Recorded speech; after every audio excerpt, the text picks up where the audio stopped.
தன்னை உயிராக நேசிக்கும் ஜென்சி தலைமுறை தலைசிறந்த தலைமுறையாக வளர்த்தெடுக்கும் வேண்டும் என்பதில் உறுதியாக உள்ளார் நமது மாண்புமிகு முதலமைச்சர் அவர்கள். அரசு மற்றும் அரசு நிதியுதவி பெறும் பள்ளிகளில் 2026-27 கல்வி ஆண்டில் 11ஆம் வகுப்பு பயிலும் சுமார் 5.32 லட்சம் ஜென்சி இளம் தலைமுறை மாணவர்களுக்கு 277 கோடி ரூபாய் மதிப்பீட்டில் ஹெல்மெட் மற்றும் வாட்டர் பாட்டில் வசதிகளுடன் கூடிய நவீன பிராண்டட் சைக்கிள்ஸ் வழங்கப்பட உள்ளது. தன்னை உயிராக நேசிக்கும் ஜென்சி தலைமுறை தலைசிறந்த தலைமுறையாக வளர்த்தெடுக்கும் வேண்டும் என்பதில் உறுதியாக உள்ளார் நமது மாண்புமிகு முதலமைச்சர் அவர்கள். அதன் வெளிப்பாடே இந்த மேம்படுத்தப்பட்ட செயல் திட்டம். இந்த திருத்த வரவு செலவு திட்ட மதிப்பீடுகளில் பள்ளி கல்வித்துறைக்கு 44,527 கோடி ரூபாய் ஒதுக்கீடு செய்யப்படுகிறது. உயர்கல்வி தமிழ்நாட்டு நீட் தேர்வினை கடுமையாக எதிர்க்கிறது. நீட்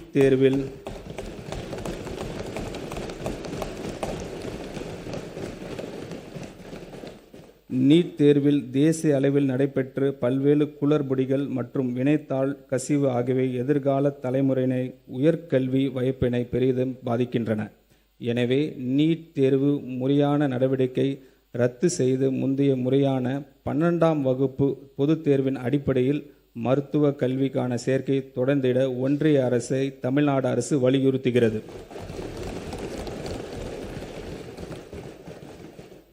கல்லூரியில் பயிலும் மாணவர்களுக்கு மடிக்கணினி என்பது ஒரு அவசியமான தகவல் தொழில்நுட்பம் சாதனமாக உள்ளது. நாளுக்கு நாள் மேம்பட்டு வரும் இன்றைய தகவல் தொழில்நுட்ப உலகில் தங்கள் தொழில்நுட்ப அறிவை வளர்த்து கொள்ளவும் திறன் மேம்பாட்டு பயிற்சியினை பெற்றுக்கொள்ளவும் சிறப்பான வழியில் தங்கள் நேரத்தினை பயன்படுத்துவதற்கும் மாணவர்களுக்கு மடிக்கணினி மிகவும் பயனுள்ளதாக இருக்கும். இதனை உணர்ந்த நமது அரசு கல்லூரி மாணவர்களுக்கான வெற்றி மடிக்கணினி திட்டத்தை செயல்படுத்தும்.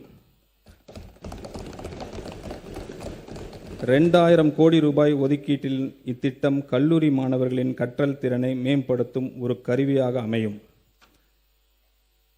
கல்வி கரையில் கற்பவர் நாள் சில என்ற நாளோடியரின் காலத்தில் அழியாத ஞானத்தை வழிகாட்டியாக கொண்டு போதிய வசதி இல்லாத வாழ்க்கை சூழலை எந்த ஒரு மாணவரின் கற்றலும் தடைப்படாமல் இருப்பதை உறுதி செய்வது நமது தலையாய கடமையாகும்.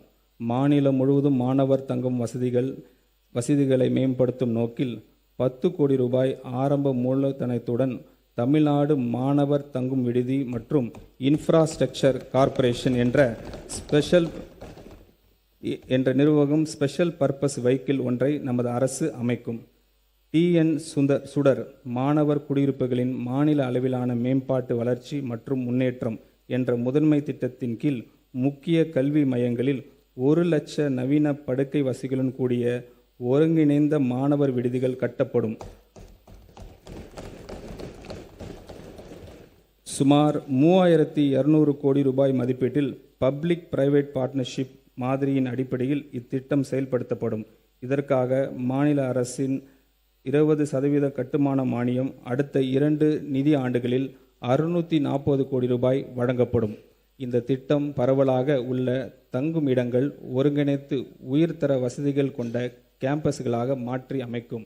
இதில் முழுமையாக குளிர் ஊட்டப்பட்ட டிஜிட்டல் கற்றல் மையங்கள், 24 மணி நேரம் பாதுகாப்பு சுகாதாரமான சமையல் அறைகள் மற்றும் முழுமையான சமூக சமத்துவத்தை ஊக்குவிக்கும் வகையிலான தானியங்கி ஒதுக்கீடு முறை ஆகியவை இடம்பெறும்.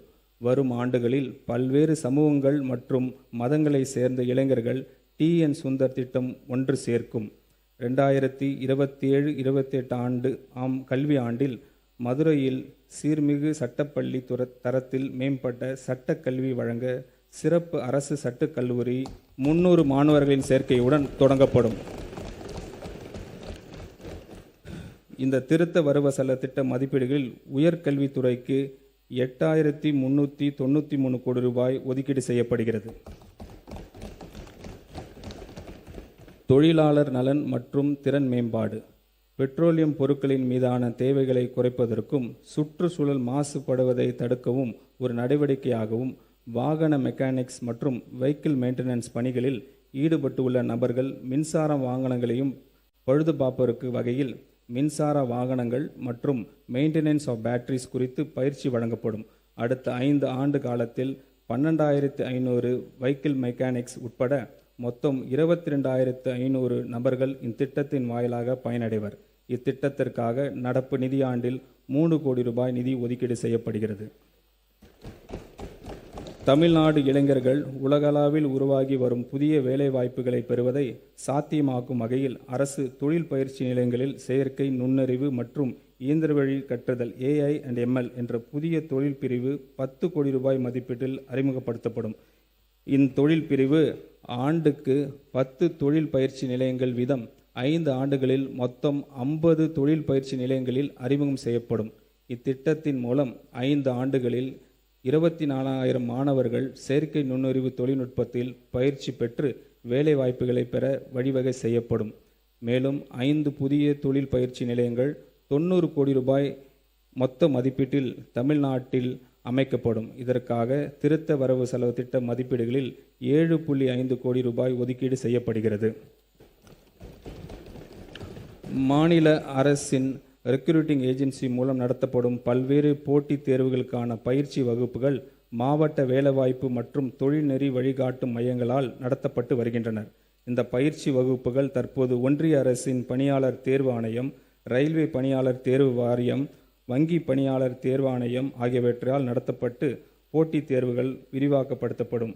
அனைத்து மாவட்ட வேலைவாய்ப்பு மற்றும் தொழில் நெறி வழிகாட்டு மையங்களின் மூலம் SSC, RRB, IBPS போட்டித் தேர்வுகளுக்கான கூடுதல் பயிற்சி வகுப்புகள் நடத்த 3.38 கோடி ரூபாய் கூடுதல் நிதி ஒதுக்கீடு செய்யப்படும். தமிழ்நாட்டு இளைஞர்கள் அதிநவீன திறன்களையும் பெறுவதை உறுதி செய்து அவர்களை வேலைவாய்ப்பு தகுதியுடையவர்களாக உருவாக்குவதுடன் அவர்களிடையே தொழில் முனைவு ஆர்வத்தையும் வளர்க்கும் நோக்கில் இந்த அரசு வெற்றி திறன் பயிற்சி திட்டத்தை அறிமுகப்படுத்துகிறது. இத்திட்டத்தின் கீழ் நடப்பாண்டில் 12 லட்சம் கல்லூரி மாணவர்களுக்கு 1 லட்சம் வேலையில்லாத இளைஞர்களுக்கு தொழில்துறை தேவைக்கு ஏற்ப திறன் பயிற்சிகள் வழங்கப்படும். மேலும் அரசு மற்றும் தனியார் தொழில் நிறுவனங்களுடன் இணைந்து முதற்கட்டமாக 20,000 இளைஞர்களுக்கு பணியிட பயிற்சி வழங்கப்படும். இந்த பணியிட பயிற்சி காலத்தில் பட்டதாரிகளுக்கு தொழிற்கல்வி தகுதி பெற்றவர்களும் மாத உதவித்தொகை வழங்கப்படும். நிரந்தர வேலைவாய்ப்பு இல்லாத குடும்பங்களை சார்ந்த இளைஞர்களுக்கு இத்திட்டத்தின் முன்னுரிமை வழங்கப்படும். இத்திட்டத்தின் செயல்படுத்துவதற்காக 150 கோடி ரூபாய் நிதி ஒதுக்கீடு செய்யப்படுகிறது.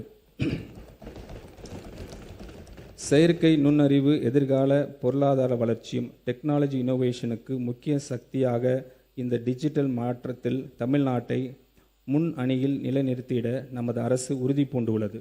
இந்த தொழில்நுட்ப புரட்சியின் முதன்மை பயனாளிகளாக நமது இளைஞர்கள் இருப்பதை உறுதி செய்யும் வகையில் AI இண்டஸ்ட்ரி டெவலப்மெண்ட் புரோகிராம் தொடங்கப்படும் என்பதை நான் இங்கு மகிழ்ச்சியுடன் தெரிவித்துக் கொள்கிறேன்.